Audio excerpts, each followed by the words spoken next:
A carta de Paulo aos Tessalonicenses.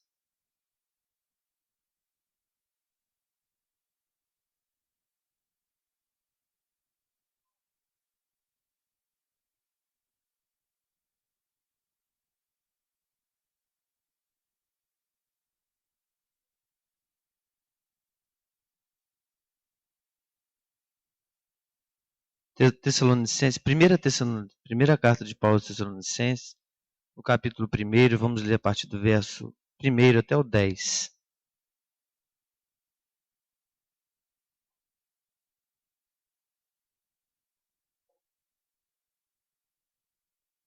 Amém.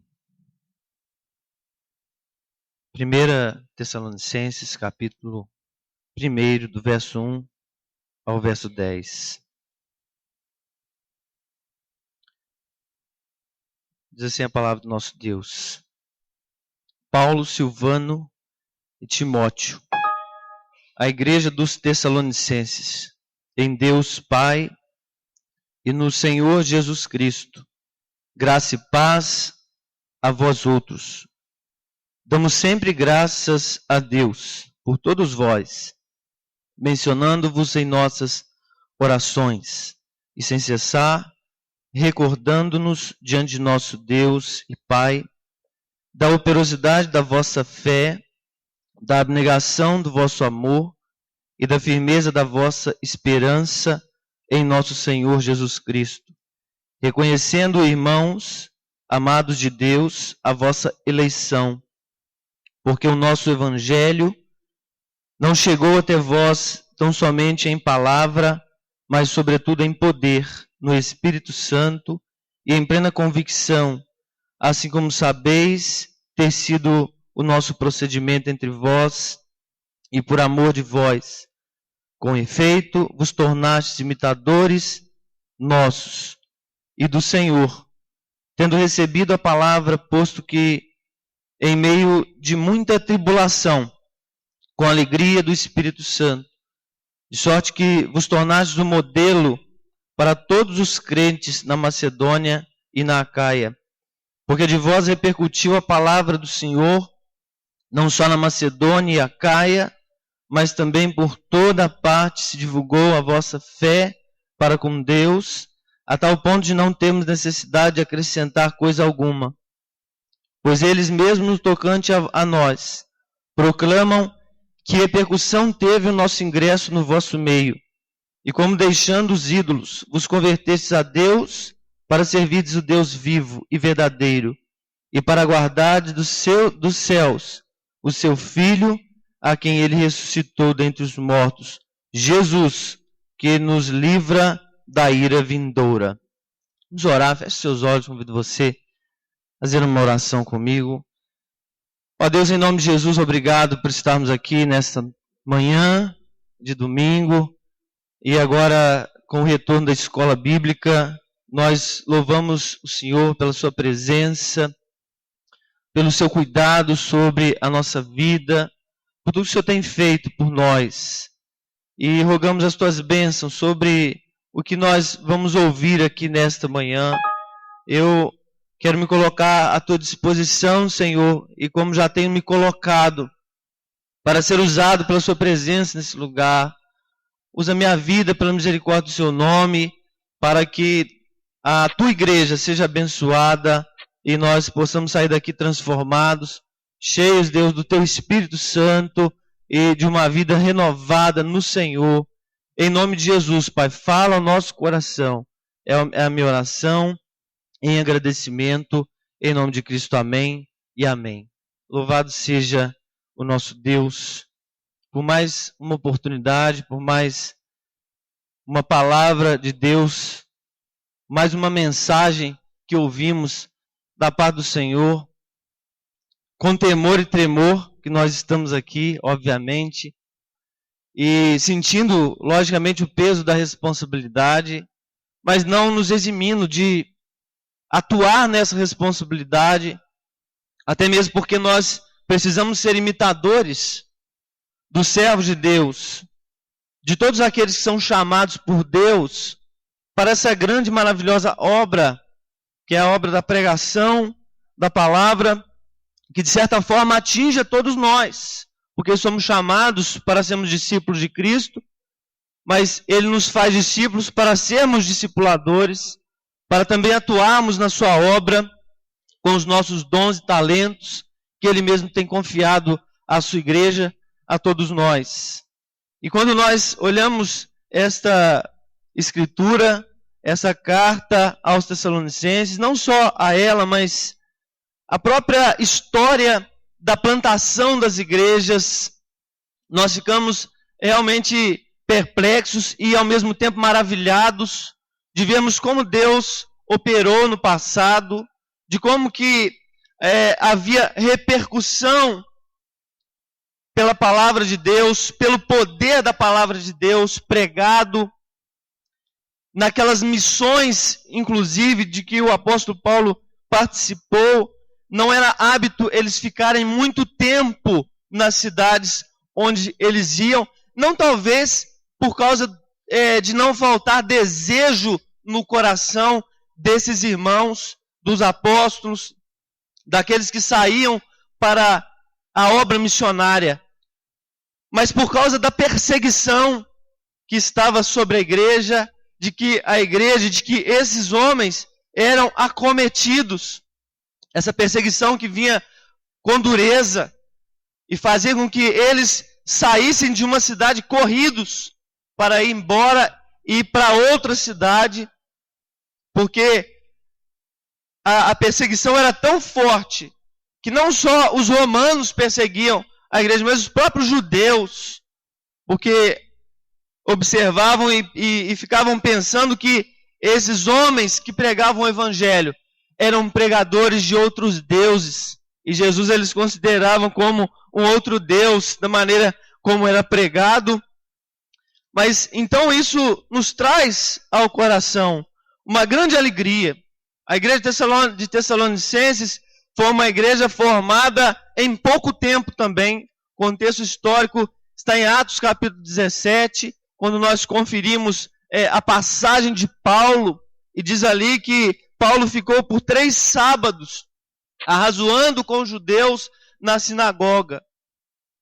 Pouquíssimo tempo, embora é provável que Paulo tenha ficado um pouco mais, alguns acreditam que ele deve ter ficado ali por 3 meses, talvez por causa de alguns indícios que a palavra nos traz.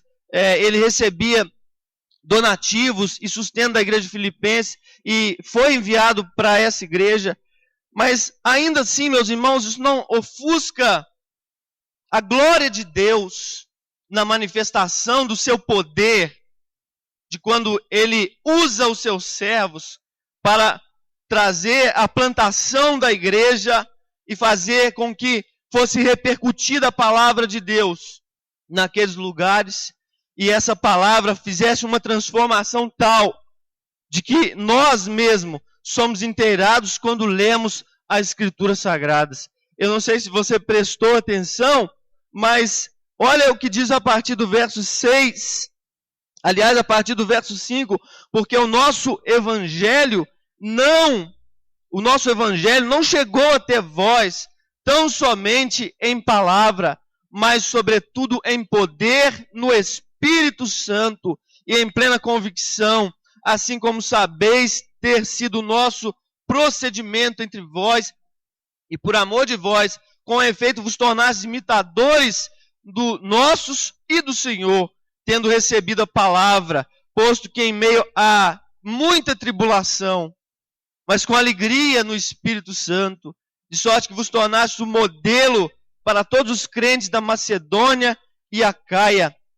E ele continua falando como que a palavra de Deus, como que o ingresso desses homens, pregadores da verdade, da Escritura, repercutiu a ponto de que a Ásia passou a reconhecer essa igreja.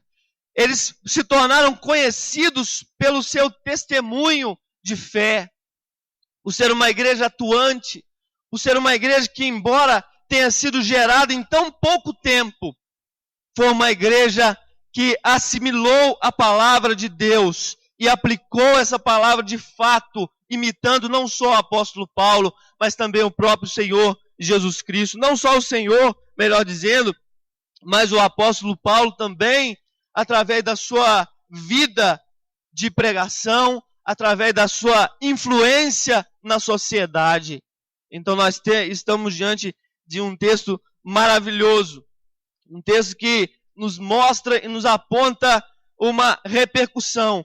E eu quero ressaltar a questão dessa palavra não ter chegado a eles, não somente, como diz aqui, o nosso evangelho não chegou até vós somente em palavras, mas sobretudo em poder, no Espírito Santo. Quando nós ouvimos essa palavra, nós lembramos dos sinais que eram operados na igreja. Isso é fato. Esses homens de Deus, eles passavam por aqueles lugares e os milagres aconteciam. Sim, havia sinais. Mas quando nós olhamos para a revelação e a demonstração do poder no Espírito Santo, nós não podemos também deixar de enfatizar o que é principal sobre o poder de Deus, através da pregação, através da palavra, que é o quê? É o poder transformador que esta palavra faz quando ela é pregada, quando ela é anunciada. O nosso coração se aquece, o nosso coração, ele começa a vibrar, porque nós estamos ouvindo uma palavra que na verdade é viva e é eficaz, diz Hebreus. Ela é viva e eficaz e mais cortante do que qualquer espada de 2 gumes e é apta para discernir propósitos e pensamentos do coração. Ou seja, essa é uma palavra que traz realmente, pelo poder do Espírito Santo, que nos convence do pecado, do juízo e da justiça. É uma palavra transformadora, é uma palavra que faz o que fez com esta igreja. E essa igreja se torna, então, um modelo para as igrejas. E esses modelos nós vamos observar, e nós vamos nos alegrar, e nós vamos pegar para nós, aplicar na nossa vida, trazer para o nosso contexto, e observar o que fazia essa igreja ser uma igreja diferenciada. Quais eram as marcas que mostravam essa igreja que repercutiu tanto o seu testemunho no meio daquela região ali da Macedônia e foi florescendo o testemunho para outras regiões. A primeira marca que nós vamos ver e que o próprio apóstolo Paulo fala sobre ela está no verso 3, o qual é, na verdade, o nosso versículo-chave desta mensagem. Ela era uma igreja que tinha uma fé operosa. Aleluia. Se você ler o verso 3, diz: recordando-nos diante do nosso Deus e Pai da operosidade da vossa fé. Essa é uma primeira marca que nós vamos ver. Eu não sei se você vai perceber e você vai prestar atenção de que, na verdade, essa igreja estava encarnando em si mesma a prática do que Deus desejava e do que Ele revelou em 1 Coríntios capítulo 13, quando fala da tríade da fé, da esperança e do amor. Nós vamos ver essas 3 virtudes sendo manifestas nessa carta, sendo manifestas na prática por esta igreja, que nos mostra, em primeiro lugar, essa marca poderosa da operosidade da fé, a fé cristã. Essa fé da qual Paulo não se preocupou em enfatizar a questão das obras, porque o apóstolo Paulo tem um ministério, irmãos, que ele é um pouco diferenciado quando ele trata desse assunto fé. Por quê?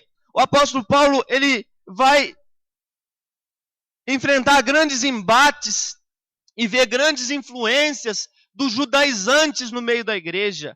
E ele vai, então, por isso, combater essas doutrinas de que os judaizantes achavam que as obras da lei também eram necessárias para a salvação. Então, Paulo, ele vai se preocupar, na verdade, com o ensinamento da justificação pela fé, sem as obras.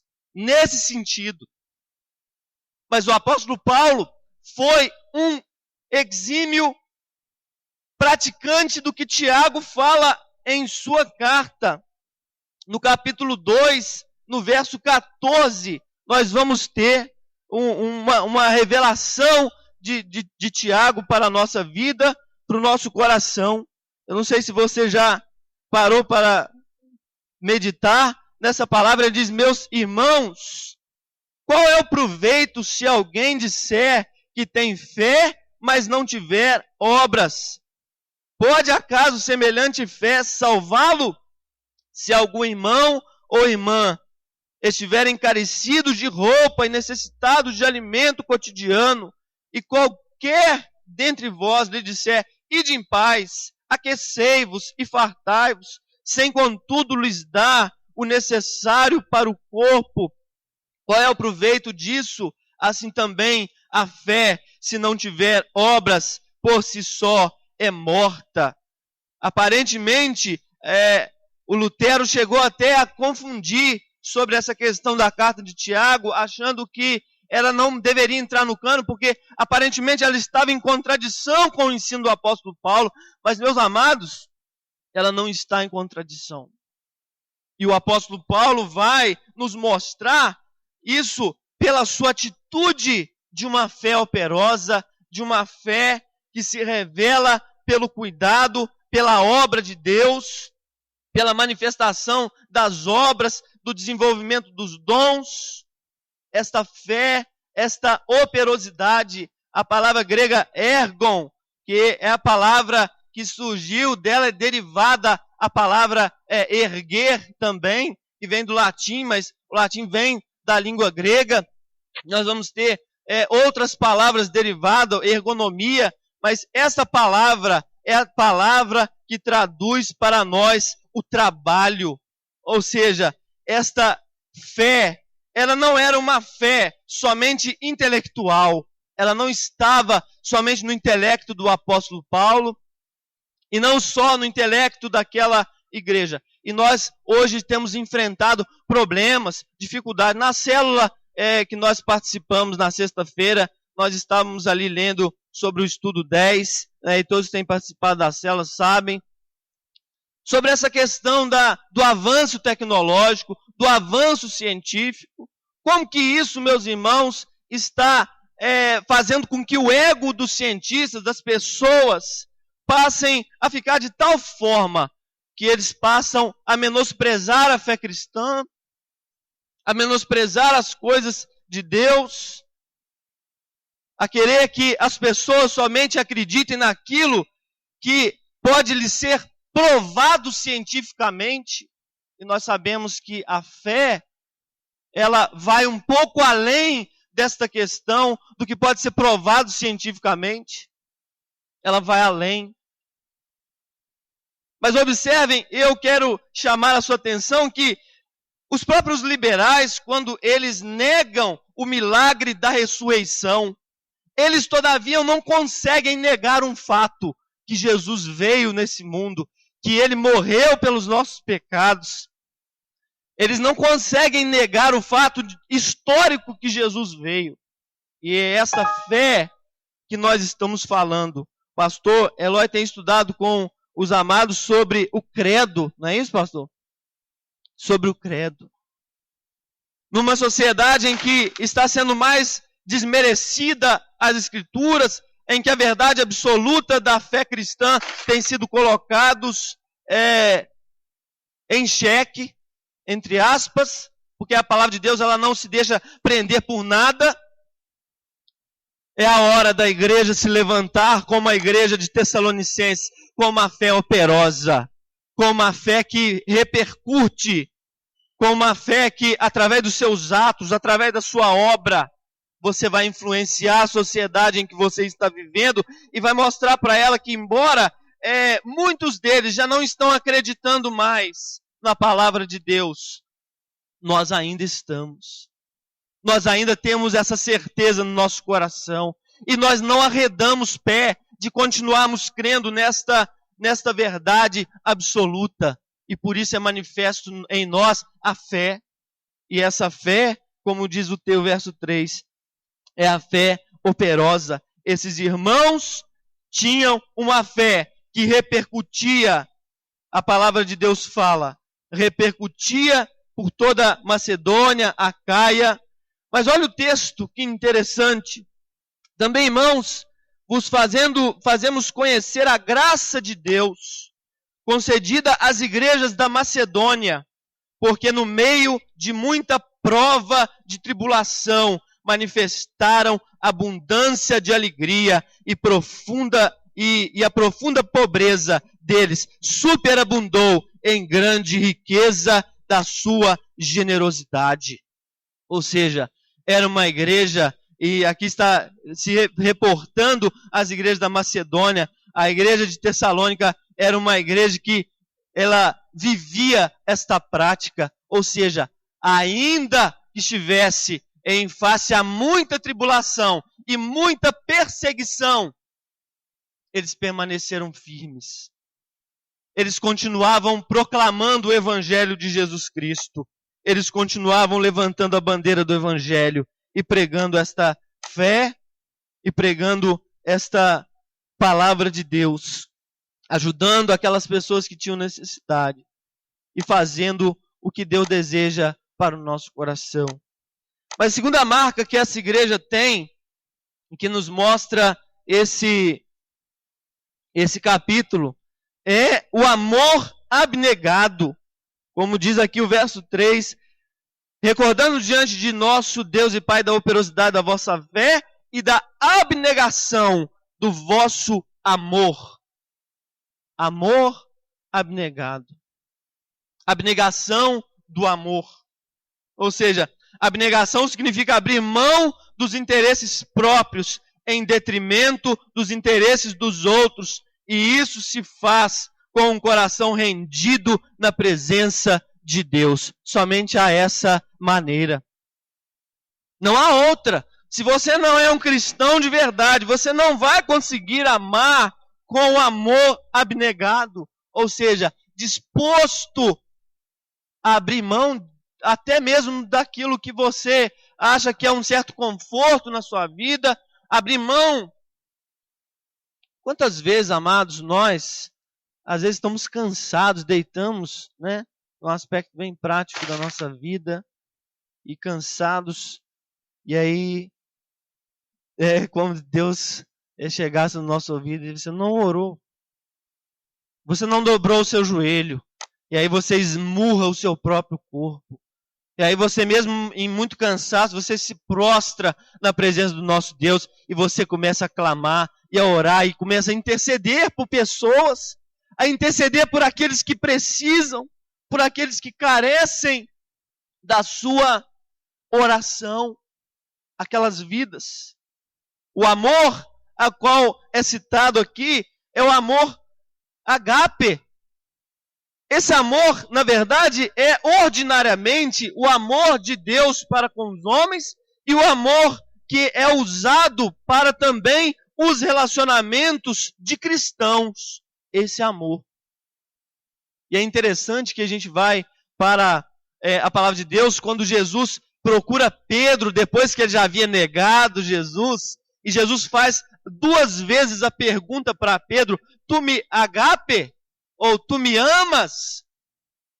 E Pedro responde com a outra palavra, ele responde com a palavra filéu, que é um outro tipo de amor, que também é usado, mas menos vezes. É um amor um amor que não é ordinariamente usado para o relacionamento da igreja. Por quê? Esse relacionamento da igreja, ele é transmitido direto por Deus em primeiro lugar, a nós, e de nós para com o nosso próximo. E esse é o amor ágape. Pedro responde por 2 vezes com amor filéu, porque Jesus pergunta 2 vezes com amor ágape, e depois, por fim, Jesus pergunta com amor filéu. Se você for conferir, se você tiver acesso e conseguir conferir lá no grego, você vai perceber. Por quê? Por que Pedro faz isso? porque Pedro possivelmente sentiu o peso da responsabilidade, porque o Pedro possivelmente lembrou-se e recordou de tantas vezes que possivelmente ele falou com Jesus que amava Jesus e que ele faria qualquer coisa por amor de Jesus. Mas agora talvez ele não está se sentindo muito digno de virar para Jesus e falar: eu te agape, Senhor. Eu te amo. Irmãos, quando nós olhamos para a história, tanto pela doação do amor de Deus, quando nós observando aquele texto clássico de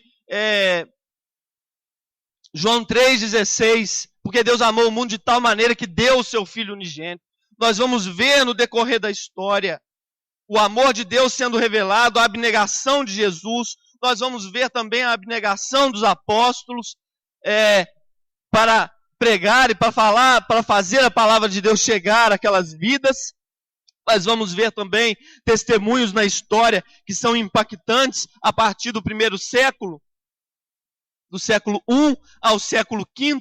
Nós vamos ver uma grande e tremenda perseguição sobre a igreja.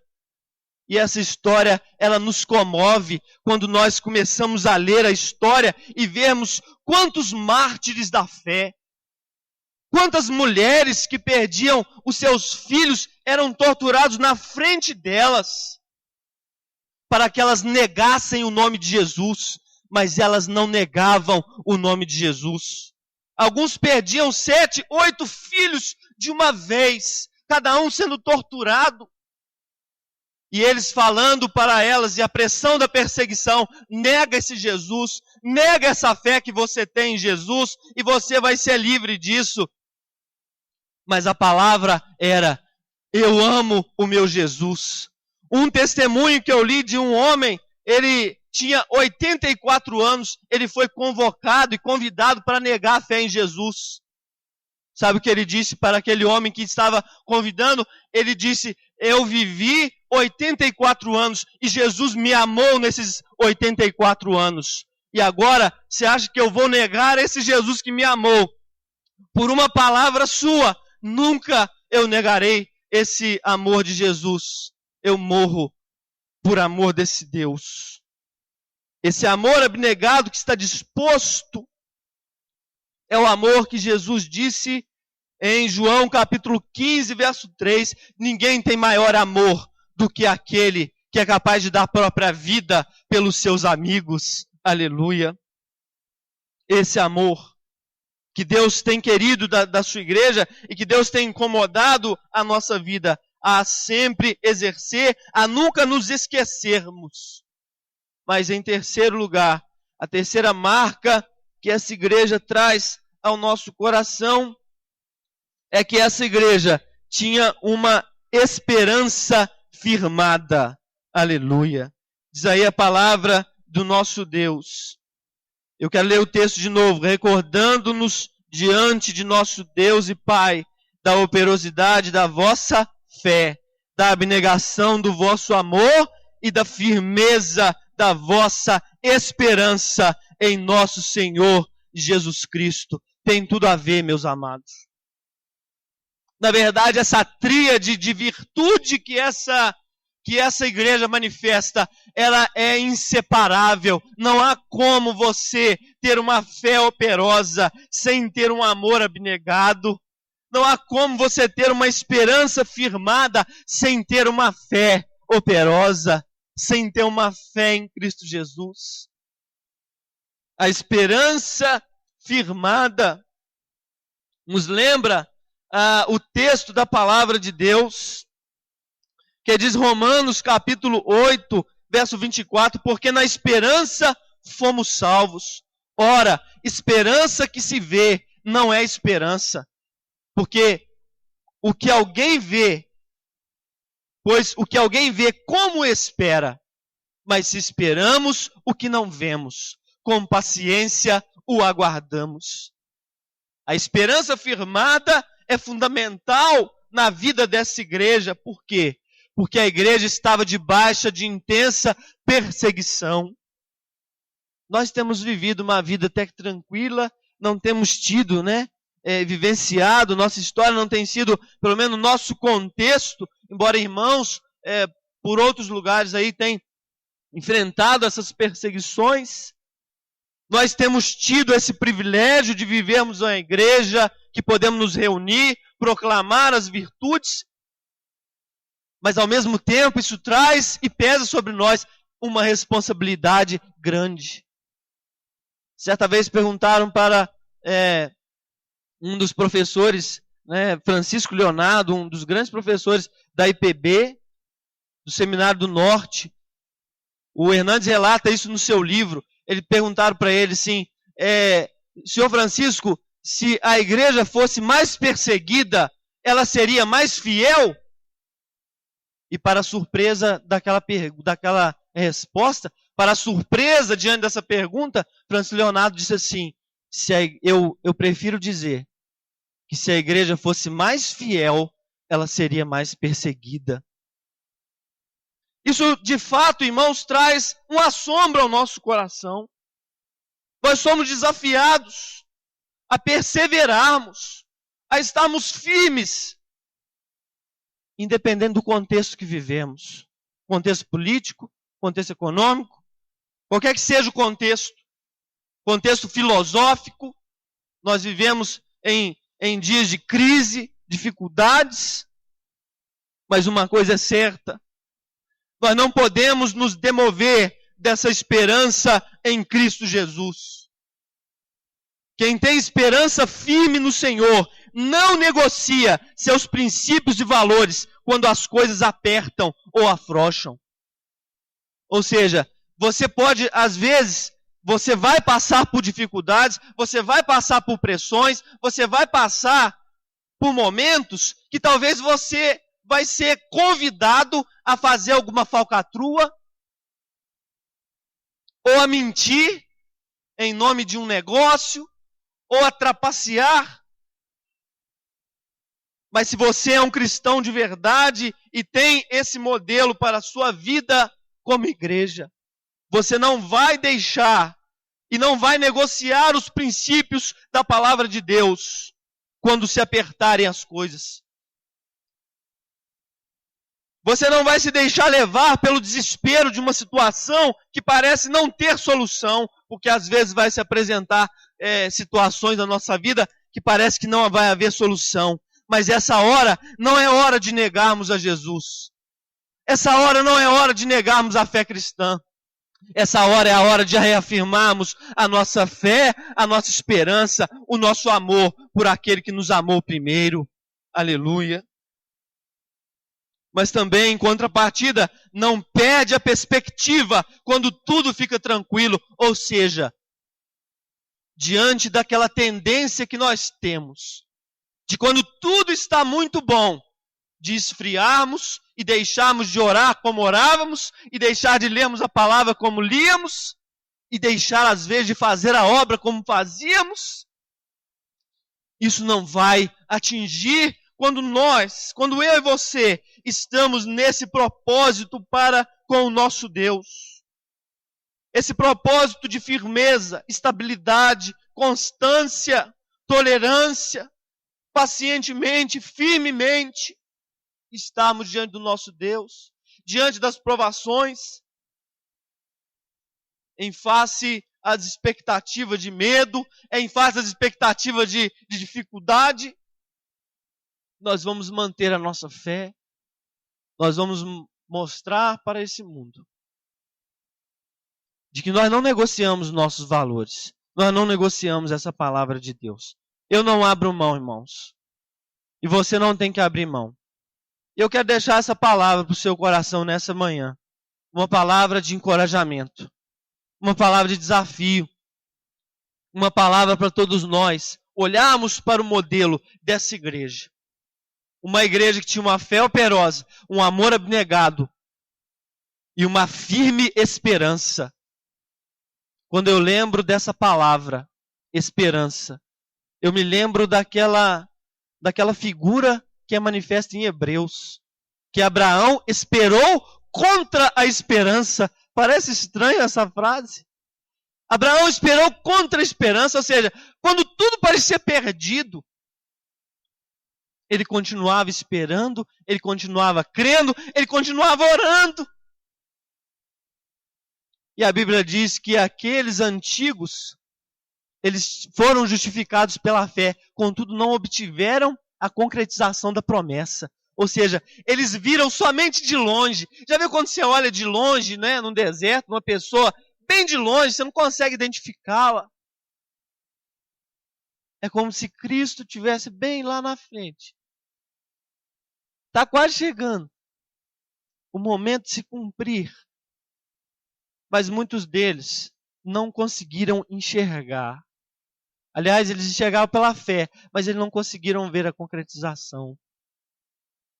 No entanto, eles continuaram a caminhada. E eu quero desafiar o seu coração nessa manhã. Continue a caminhada cristã. A vida cristã tem lutas, mas a vida cristã é cheia de bênçãos, de vitórias. E eu e você somos desafiados. Eu quero deixar essa palavra de encorajamento para o seu coração. Feche seus olhos nessa hora, mais uma vez. Ó Deus, obrigado, Senhor. Eu sei que há muito, Deus, para se falar. Desses temas aqui que nós colocamos, cada ponto desse é um ponto que merece um estudo bem aprofundado. E às vezes nós estudamos e lemos até coisas que nós não falamos aqui. Mas eu quero deixar, meu Pai, essa mensagem dessa maneira para a vida do meu irmão, da minha irmã que está aqui presente. Pedir ao Senhor, Deus, que nos dê condição de olharmos para a igreja do Senhor no passado e não nos demovermos da nossa fé, dos nossos valores, por conta, Deus, de uma avalanche de falsas doutrinas que tem surgido aí fora e que tem arrastado muitos, Pai. Em nome de Jesus, Pai, eu quero pedir, dá condição à tua igreja de a cada dia conseguir cumprir a tua palavra e obedecer ao Senhor. Em nome de Jesus, amém e amém. Que Deus nos abençoe e nos fortaleça.